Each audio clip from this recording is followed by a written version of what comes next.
नमस्कार भाई दोस्तों। भारत सरकार एक भाविक को अपील कर रही है सिखों से कि सिख रेजिमेंट के अंदर भर्ती हो जाओ। ज्यादा से ज्यादा युवाओं से अपील कर रही है। ये अपील कभी गुजरात में की गई क्या?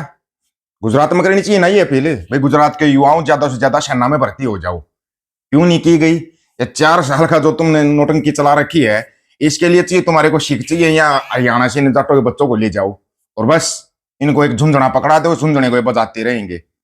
गोरखा रेजिमेंट कितनी बड़ी होती थी, जिसमें नेपाल वाले होते थे, उन्होंने आना छोड़ दिया, सिखों ने जाना छोड़ दिया। धीरे धीरे जाट के बच्चे भी जाना छोड़ देंगे, फिर क्या करेंगे? बच्चे अपने विदेश जाएंगे। और पंजाब के अंदर ऐसे ऐसे खुलासे हो रहे हैं, मतलब कि 2 साल के अंदर 50 लाख की आबादी बढ़ जाना क्रिश्चियनों की। कमाल के आंकड़े है भाई। ये आंकड़े कहां से आए भाई? दूसरी तरफ पंजाब के अंदर रहते हैं, पंजाब का ही खाते वो बांदर सेना वाले। बांदर सेना वालों का अपना अलग ही चलता रहता है। क्या प्रोग्राम चल रहा है उनका, एक बार सुनना बांदर सेना क्या कह रही है। जो कुछ भारतीय हिंदू समाज ਨਾਲ ਹੋ ਰਿਹਾ ਹੈ, ਪੰਜਾਬ ਵਿੱਚ ਕੁਝ ਹੋ ਰਿਹਾ ਹੈ, ਉਹ ਤਾਂ ਇਹ ਲੱਗਦਾ ਵੀ ਭਾਰਤ ਨੂੰ ਹਿੰਦੂ ਰਾਸ਼ਟਰ ਘੋਸ਼ਿਤ ਕਰ ਦੇਣਾ ਚਾਹੀਦਾ ਹੈ। ਇਹ ਦੂਜਾ ਜਿਹੜੇ ਵੀ ਦੇਖਣ ਵਾਲਾ ਬੰਨਾ ਜਿਹਦੇ ਵਿੱਚ ਹਿੰਦੂ ਵਪਾਰੀਆਂ ਦੀ ਹੱਤਿਆ ਕੀਤੀਆਂ ਜਾ ਰਹੀਆਂ, ਉੱਥੇ ਉਸ ਗੱਲ ਨੂੰ ਲੈ ਕੇ ਭਾਰਤ ਦੇ ਹਿੰਦੂ ਸਮਾਜ ਬੜਾ ਰੋਸ ਹੈ। ਭਾਰਤ ਦਾ ਹਿੰਦੂ ਸਮਾਜ ਕੀ ਚਾਹੁੰਦਾ ਹੈ ਕਿ ਭਾਰਤ ਨੂੰ ਇੱਕ ਤਰਫਾ ਹਿੰਦੂ ਰਾਸ਼ਟਰ ਘੋਸ਼ਿਤ ਕੀਤਾ ਜਾਣਾ ਚਾਹੀਦਾ। ਇੱਥੇ ਸਿਰਫ ਵੋਟ ਪਾਉਣ ਦਾ ਅਧਿਕਾਰ ਵੀ ਸਿਰਫ ਭਾਰਤ ਦੇ ਹਿੰਦੂਆਂ ਨੂੰ ਹੋਣਾ ਚਾਹੀਦਾ, ਜਦਕਿ ਕਿਸੇ ਹੋਰ ਨੂੰ ਨਹੀਂ ਹੋਣਾ ਚਾਹੀਦਾ। लगातार ही बांग्लादेश के हिंदुओं के ऊपर अत्याचार हो रहे हैं, ताकि घटना कोई फिर एक जिंदा हिंदू समूह सामने दिता गया है। लगातार लगे कि बांग्लादेश के भारत के नीचे रह रहे कुछ पेटियां तोड़ के उन्होंने बाहर का रास्ता दिखा देना चाहिए। बिल्कुल मैं कह रहा कि ਭਾਰਤ ਨੂੰ ਪਹਿਲਾਂ ਤਾਂ ਹਿੰਦੂ ਰਾਸ਼ਟਰ ਘੋਸ਼ਿਤ ਕਰਕੇ ਸਿਰਫ ਵੋਟਾਂ ਦਾ ਅਧਿਕਾਰ ਹੀ ਪਾਸੇ ਲੱਗਣਾ ਚਾਹੀਦਾ। ਜਿਹੜਾ ਭਾਰਤ ਵਿੱਚ ਜਿਹੜਾ ਹਿੰਦੂ ਰਹਿੰਦਾ, ਜਿਹੜਾ ਸਨਾਤਨ ਧਰਮ ਨੂੰ ਪਿਆਰ ਕਰਦਾ ਹੈ, ਜਿਹੜਾ ਸਨਾਤਨ ਧਰਮ ਦਾ ਅਨੁਯਾਈ ਹੈ, ਸਿਰਫ ਉਹਨੂੰ ਹੀ ਵੋਟਾਂ ਪਾਉਣ ਦਾ ਅਧਿਕਾਰ ਹੋਣਾ ਚਾਹੀਦਾ। ਮਹਿੰਗਾਈ ਬਾਰੇ ਪੁੱਛੋ। ऐसा है, कभी शिक्षा स्वास्थ्य रोजगार पे बोलते हैं बंदर। ये बंदर बोल रहे हैं भारत को हिंदू राष्ट्र घोषित कर देना चाहिए और सिर्फ हिंदुओं को वोट डालने का अधिकार होना चाहिए। तो सिखों का अलग से देश होगा क्या? मुसलमानों का अलग से देश होगा? ईसाइयों का अलग से देश होगा? हालांकि मुस्लिम कंट्री बहुत सारे हैं, ईसाई कंट्री भी हैं। 120 कंट्री तो मोगली के पीछे लगे हुए हैं। अब मोगली को पता नहीं सरेंडर करना पड़ेगा, क्या करना पड़ेगा, मोगली का समझ में नहीं आ रहा। और तुमने कभी इसके बारे में नहीं बोला, जो एक सेना के ऑफिसर को बोलना पड़ा, कभी तुम इस पर बोल ले क्या? I want to assure our naval officers that we should never lose hope. Although I am aware that Indian government has surrendered Arunachal and Ladakh to China due to our weak air force, but be assured that Indian Navy is not weak and Pakistan will never be able to damage any port city of India. बंदर अगर ना समझ में आया हो ना, तो ये बोल रहा है चीन ने कारगिल करा लिया, 2 राज्यों पर कब्जा, सत्ता खुद सरेंडर कर चुकी है। हिंदी मुस्लिम के नाम पर लड़ रहे हो अंधभक्तों, तुम्हारे बाप ने फिर कर दिया सरेंडर। अरुणाचल और लद्दाख पर चीन का हो गया कब्जा, किसी को पता भी नहीं चला। ऑफिसर साहब बोल रहे हैं, ये वीडियो देख लेना आप, नेवी के ऑफिसर बोल रहे हैं ये। Even on May 10th, Pakistani naval ships could not reach Gujarat. Their drones did, which is a failure on the part of air defense, not us. बता दिया फेलियर तुम्हारा, अब क्या करोगे? सुनिया है तुम्हारे जगत सेठ की नैया डूब गई, क्योंकि उन्होंने 5 बार सम्मन भेजा, मोगली ने सम्मन नहीं पहुंचने दिया अडानी सेठ तक।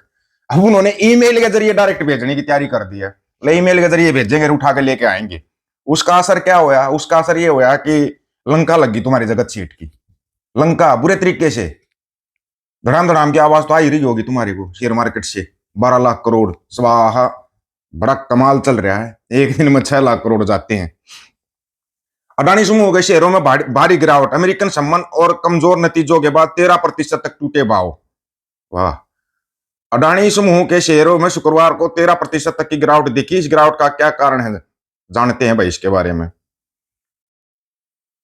13% तक की भारी गिरावट देखी गई है। इस बिकाउली के दबाव में पूरे बाजार पर असर डाला और बेंचमार्क सूचकांक सेंसेक्स निफ्टी फिसल गए। बाजार के में घबराहट का मुख्य कारण वे खबरें रही जिनमें कहा गया कि SEC यानी अमेरिकी प्रतिभूति और विभाग विनियम आयोग, अमेरिका में शेयर बाजार के विनायक, ने गौतम अडानी और सागर अडानी को सम्मन भेजने के लिए अदालत से मंजूरी मांगी है। रिपोर्ट्स के अनुसार SEC ने न्यूयॉर्क के ब्रुकलिन कोर्ट को बताया कि भारतीय अधिकारियों से सम्मन तामील कराने में उसे मदद नहीं मिल रही, इसलिए उसने अब ईमेल के जरिए नोटिस भेजने की अनुमति मांगी है। यह मामला कथित धोखाधड़ी और 265 मिलियन डॉलर के रिश्वत कांड से जुड़ा है।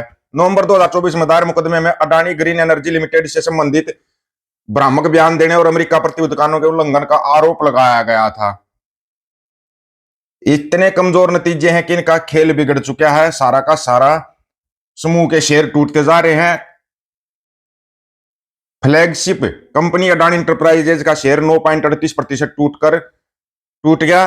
अच्छा, 1,891.60 रुपए पर आ गया। अडानी पावर 8.84% गिर गया।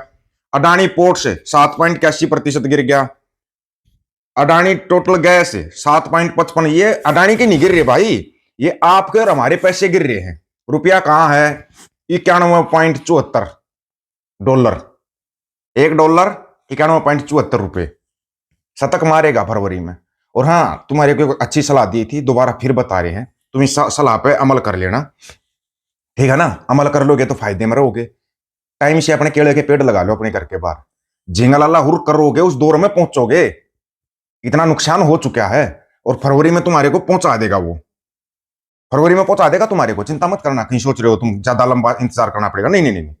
फरवरी में तुम झिंगालाला हुर वाली पोजीशन पे मिलोगे। अब एक बार फिर चिल्ला दो, अब की बार फलाना ढिमकाना जो कुछ भी है।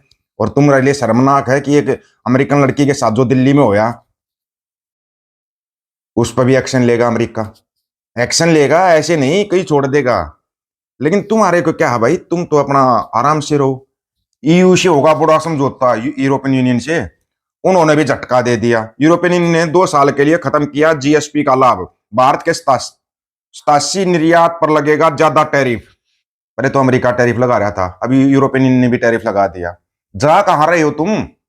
उन्होंने देखा भाई ये तो देश के लिए सौदा नहीं कर रहे, तो एक सेठ के लिए सौदा कर रहा है। यूरोपियन यूनियन वो पढ़े लिखे हैं, वो अनपढ़ को 2 ही मिनट में पकड़ लिया। 2 मिनट में पकड़ लिया अनपढ़ को। हाँ, ये तो बस एक सेठ का सौदा करने आया है। अब सेठ का सौदा करेगा तो भाई इनाम तो लेगा। और एक तरफ वो जो बोल ही रहा है आपका डीजीपी गौरव यादव है, गौरव यादव ही होगा ना, वो बोल रहा है कि सफाया कर देंगे, आतंकवादियों का सफाया कर देंगे। ये गौरव यादव को बॉर्डर पे भेजो भाई, भारत पाकिस्तान के बॉर्डर पे भेजो, वहां से सफाया करेगा ये आतंकवादियों का। एक भी आतंकवादी अपने देश में नहीं आने देगा। कमाल की बात है कि तुम्हारी समझ में नहीं आ रहा। 2,500 बच्चों को उठा लिया गया है पिछले 2-3 दिनों में, युवाओं को 2,500 को। इसके ऊपर ध्यान देना चाहिए। नहीं ध्यान दिया ना तो फिर वही काम हो जाएगा। 10-10 साल तक बारात का इंतजार करते रहोगे, बारात का न्योता भी नहीं मिलेगा। आंखें खोलना समय रहते। बुजुर्ग उस चीज को भुगत भोगी हैं, देखा हुआ उनका कैसे झूठे केस लगाती है पुलिस। जो भुगत भोगी ना उनसे पूछ के देखो। तुम इसके है ना, एक कोई बंदर बोल देता है, कोई कुछ बोल देता है, ये ठहरे ठठेरे ऐसे हिंदू मुसलमान हिंदू सिख करते रहेंगे। देश के लंका लग रही, उस पर कोई नहीं बोल रहा। इतना ज्यादा टैरिफ लगाया जा रहा है हमारे ऊपर, उस पर कोई नहीं बोल रहा। सोना खरीद लो ना, 1 तोला सोना खरीद के देखो, 1,60,000 से ऊपर जा रहा है। चांदी 3 लाख से ऊपर जा रही है। खरीदने के लिए तुम्हारे पास कुछ बचा है? हाँ, गोबर तुम्हारे को मुफ्त में मिल रहा है, इसलिए तुम ज्यादा चिल्ला रहे हो। ये मुफ्त का गोबर भी मिलना बंद होने वाला है तुम्हारे को, अभी बता दिया। याद रखना इस चीज को। बैंकों की लंका तो लगी चुकी है, तुम्हारे गोबर की लंका लगेगी। अगर किसानों ने पशु रखना छोड़ दिया तो आप लोगों की क्या राय, इसके बारे में अपनी राय रखना। आपकी राय का इंतजार रहेगा। सभी साथियों को राम राम, नमस्कार, आदाब, सत श्री अकाल। वीडियो को ज्यादा से ज्यादा शेयर, चैनल को सब्सक्राइब, बेल आइकन को जरूर दबाना दोस्तों। ऑफिशियल दीपक फौजी यूट्यूब चैनल, बात हक और सच की करेंगे। हक सच की बात हम करेंगे। वीडियो को शेयर करने की जिम्मेदारी आप लोगों की है। गज के आखो, वाहिगुरु जी का खालसा, वाहिगुरु जी की फतेह।